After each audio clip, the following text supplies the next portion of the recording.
Bem-vindo à nossa Escola Bíblica Online. Nós adotamos a revista Compromisso da Convicção Editora. Esta revista que se encontra em minhas mãos. Estamos na última lição do ano. Desde já quero desejar um feliz Natal, um próspero ano novo, que a sua vida seja marcada pela presença de Deus, pela bênção, consequentemente, do próprio Deus, e que você possa, neste próximo ano de 2026, caminhar firme, sabendo que o nosso trabalho no Senhor não é em vão, quer de uma forma muito simples como esta, quer também nos bastidores, quando não na igreja local, enfim, onde nós estivermos inseridos. Que Deus possa abençoar desde já grandemente a sua vida. Como é a nossa última lição, temos como texto áureo Jonas capítulo 3, versículo 5, apenas a parte A, que diz assim: E os homens de Nínive creram em Deus. E os homens de Nínive creram em Deus. É o que nos diz a sua bendita palavra. E por mencionar o vocábulo palavra, vamos tratar sobre a palavra de Deus é a mesma. Aproveitando este gancho, quero dizer o seguinte: vez ou outra, alguém fala para a gente: a Bíblia se renova a cada manhã. Na verdade, a Bíblia não diz isto. O que renova-se a cada manhã é a fidelidade de Deus. Já em relação à Bíblia como palavra, ela é sempre terna, eterna. Ela não muda, ela permanece a mesma. Acontece que, às vezes, a gente tem a impressão de que a palavra de Deus acabou modificando. Não, somos nós que mudamos. Mas a palavra de Deus, em relação ao texto sagrado, permanece inalterado. Dito isto, a gente pode tratar um pouquinho, já que o autor da revista vai falar que Jonas não fez um trabalho de um evangelista da maneira que se espera, não há desejo, planejamento e organização, não há pregação com graça e amor, não há uma didática que respeite o contexto e valorize os ouvintes, enfim, Jonas sai correndo e lança palavras ao ar, todavia, não eram palavras qualquer, era a palavra de Deus e esta tem poder e não volta vazia, mesmo a despeito de quem a anuncie. E temos aqui o texto de Filipenses, capítulo 1, versículo 15 e 18, que foi projetado. Pois bem, os habitantes de Nínive creram em Deus e decretaram um jejum e vestiram-se de pano de saco, do mais rico ao mais pobre. Veja só o poder de Deus, convertendo uma nação cruel e fazendo com que tudo isto fosse possível por causa da graça, da misericórdia e do poder divino. O tema, ele mostra perfeitamente o poder inabalável da palavra de Deus e, sobretudo, a misericórdia de Deus em contraste com a atitude fechada de Jonas, porque se dependesse de Jonas, aquela cidade seria destruída. Quando nós trabalhamos a questão da temática, e aqui começa a falar que a palavra de Deus é a mesma, porque ela permanece, não é alterada, vamos notar que desde o capítulo 3 do versículo 1 até o 10, principalmente quando você se reporta à Bíblia Sagrada, há um anúncio imperfeito, mas ao mesmo tempo poderoso. Como assim? É porque Jonas não realiza o trabalho de um evangelista de maneira esperada. Não há desejo, não há planejamento, não há organização, não há graça, não há amor, não há sequer didática. Ele apenas vai lançar as palavras ao ar, mas eram palavras de Deus, e isto que fez a diferença. A palavra de Deus, como foi dito, não volta vazia.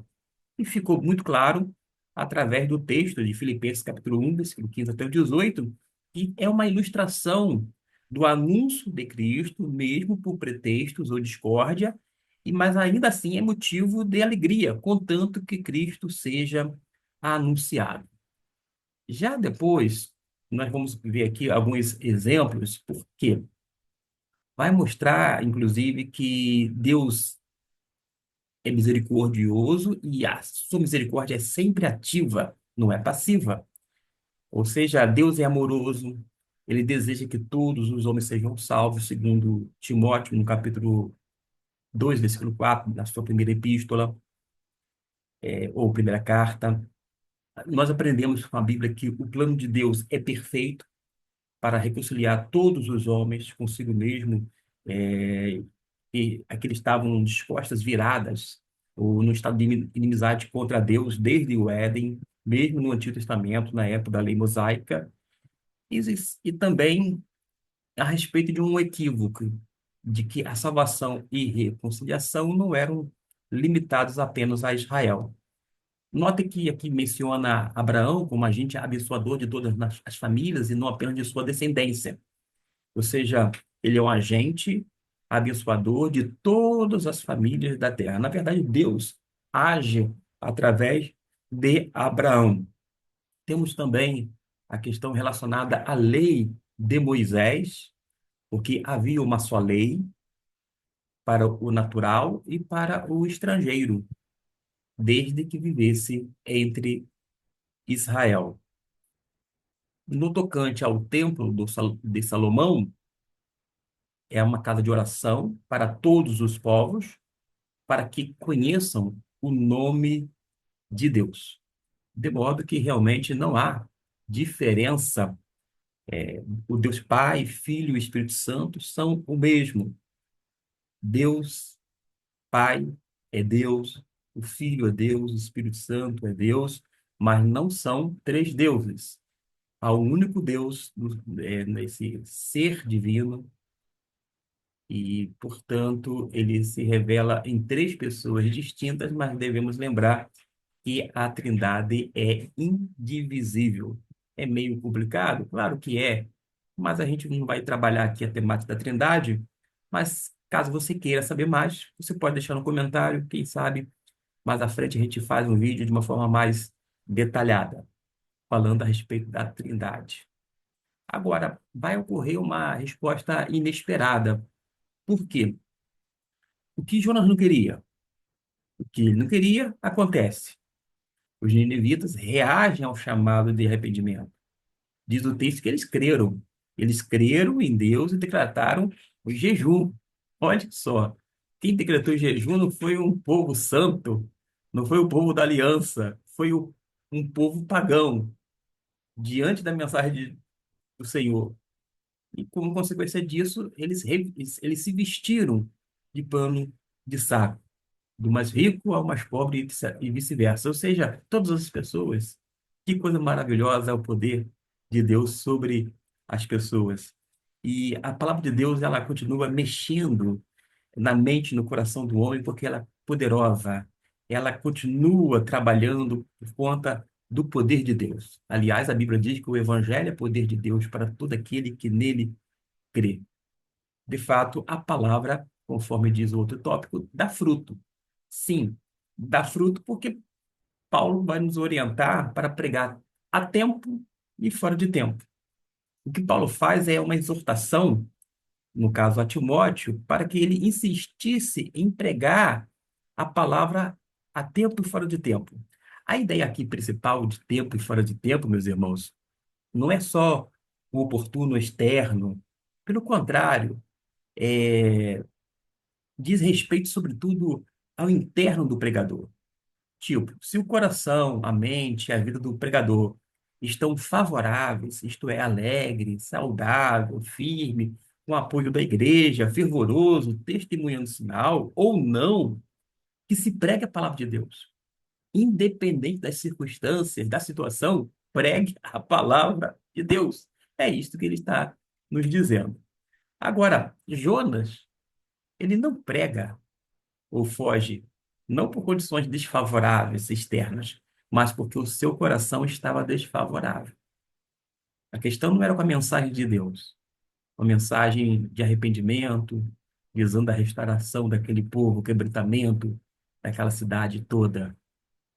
O grande X aqui da questão o coração desfavorável de Jonas, que não estava em sintonia com a vontade de Deus. A gente aprende naturalmente que precisamos alinhar a nossa vontade à vontade divina. Coisa bonita é ouvir, principalmente a partir dos lábios de Jesus: Pai, não seja feita a minha vontade, mas a tua vontade. Agora, quando chega na nossa vez, muitas vezes a gente quer que a nossa vontade prevaleça e seja feita a todo custo, independente do que o Senhor Deus acha ou pense e ainda tenha algo específico para aquela situação. Mas nós realmente precisamos entender que nós não podemos colocar empecilhos para a resposta da fé do outro, julgando que o outro não vai ouvir por causa da religião, por causa de uma decepção, por causa de uma tristeza, e de uma forma específica em relação àquele povo de Nínive. O nosso compromisso é qual?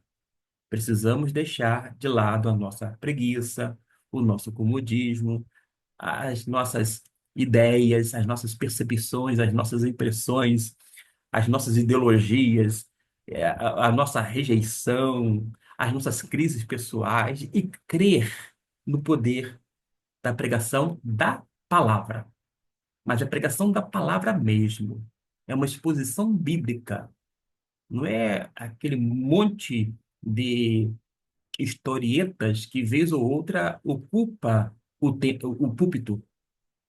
Existem pregadores que vão para o púlpito e começam a contar várias histórias, falam de cada situação, outros vão contar anedotas, fazem até mesmo a congregação rir, é um riso atrás do outro, e as pessoas saem até, vou dizer assim, mais leve, com a alma lavada, mas não teve mudança, não teve transformação, porque teve muitas histórias humanas, até mesmo bem contadas.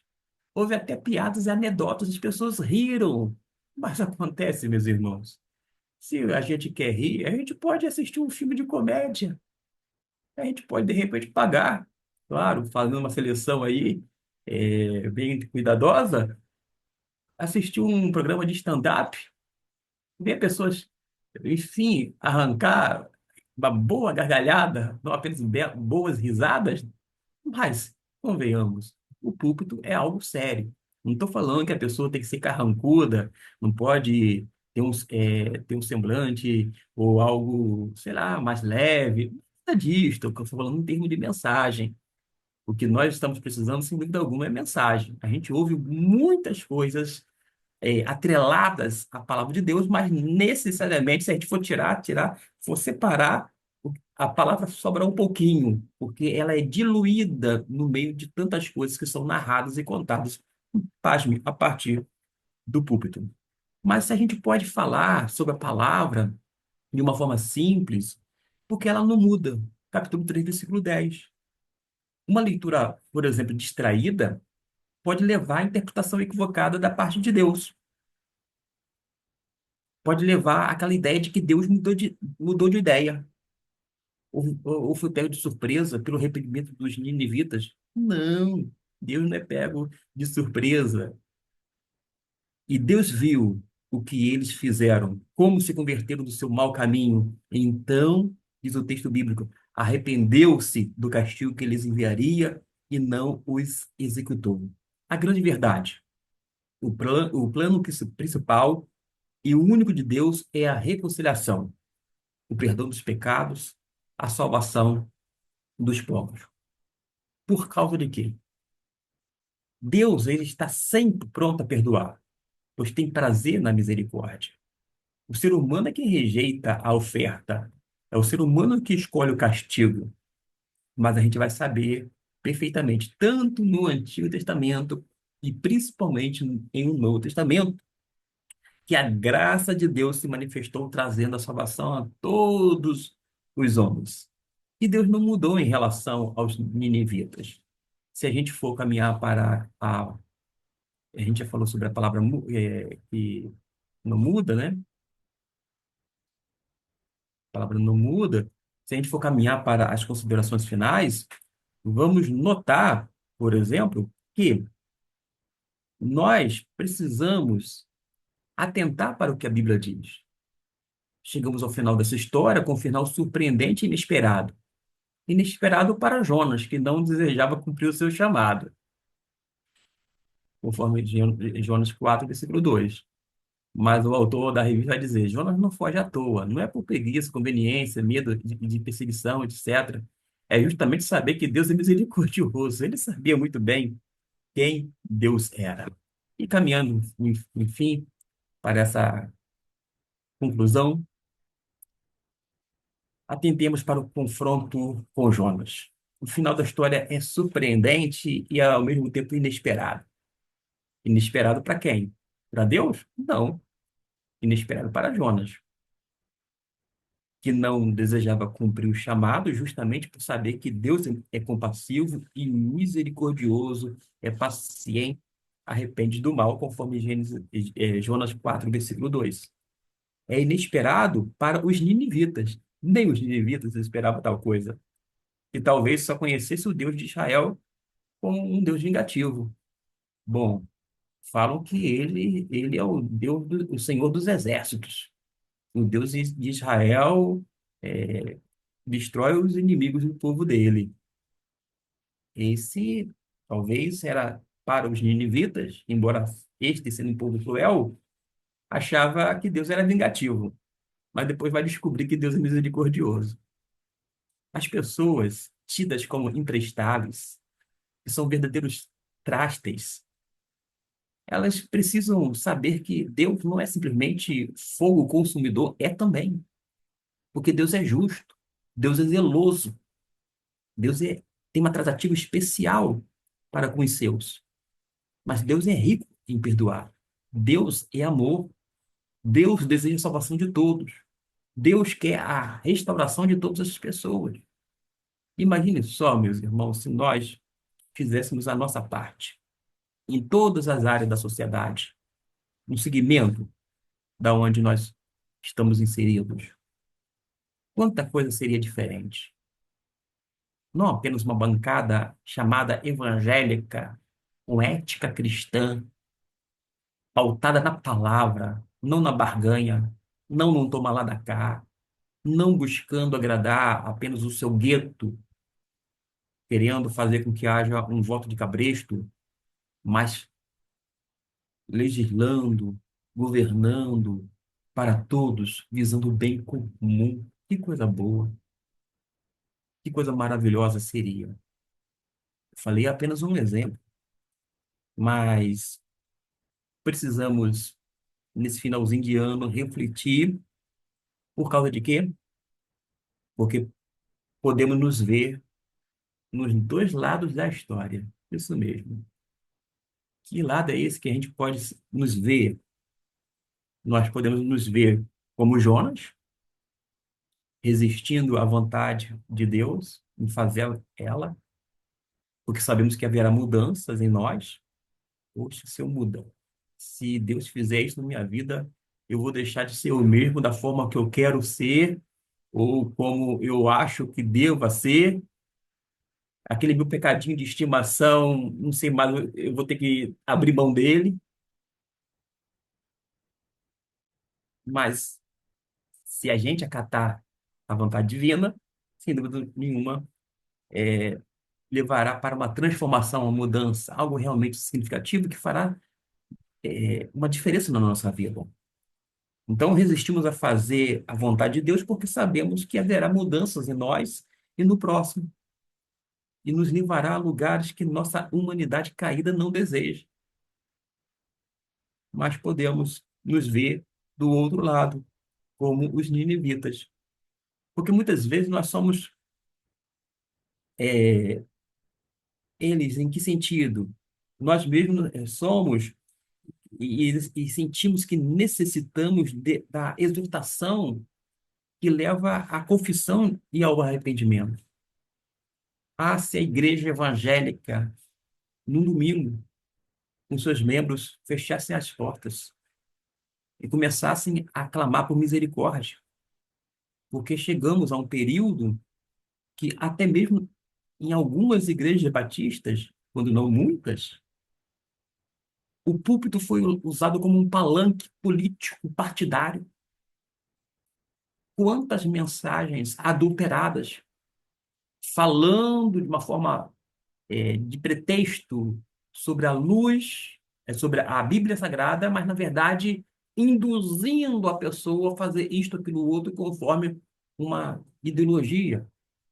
As pessoas trocaram alho por bugalho. As pessoas fizeram uma confusão tremenda. Deixaram de pregar a palavra de Deus e começaram, nas redes sociais, fomentar um discurso de eles e nós, etc e tal, do bem contra o mal. Ora, ainda não aprendeu que a nossa luta não é contra a carne ou sangue. Nós não temos que lutar com as pessoas. Nós devemos orar pelos governantes, para que eles se convertam, para que eles se arrependam, para que eles realmente conheçam o Senhor, assim como nós conhecemos. Mas se há entre nós pessoas que não conhecem o Senhor, como os ninivitas conheceram após o arrependimento, a confissão, e o mesmo Deus que operou no coração daquele povo tão cruel possa operar no meu e no nosso coração. Desta forma, termino a 13ª lição, a última do trimestre de 2025. Falei lá no início, salvo engano, desejando um Feliz Natal, um próspero Ano Novo. Estou aqui ratificando o que foi dito inicialmente. Deus possa abençoar rica e abundantemente a sua vida. Lembrando que as duas últimas lições, principalmente, foram bem sucintas, por causa de quê? Gente, é a maior correria. Hoje, pela manhã, eu tive um compromisso. Daqui a pouco, vou levar meu filho ao médico. Amanhã tem um compromisso na igreja. Final de semana tem aniversário para estar juntos, se alegrando, compromissos outros. Enfim, é uma correria. Trabalho, ou seja, a gente não para. Deste modo, eu quero aqui até mesmo explicar por que foi tão curtas estas lições finais, mas por conta dessa correria. Hoje, dia 16 eu estou gravando, 16 de dezembro. Acabou o ano já foi, porque vai passar muito rápido e a gente está num ritmo, digamos, alucinado, mas tem que ter tempo para ler um pouco a palavra de Deus, para orar. E aquelas pessoas que às vezes não sabem. É, o professor aí não ora durante a escola bíblica online? Pode que eu não oro aqui durante, mas eu oro antes. Eu oro ao Senhor antes de preparar, durante o preparo, e sempre coloco em minhas orações as pessoas que hão de assistir, que eu não conheço, mas Deus sabe, e que Ele possa recompensar cada um de vocês, fortalecê-los, abençoá-los rica e abundantemente. Uma vez mais, Feliz Natal e próspero Ano Novo.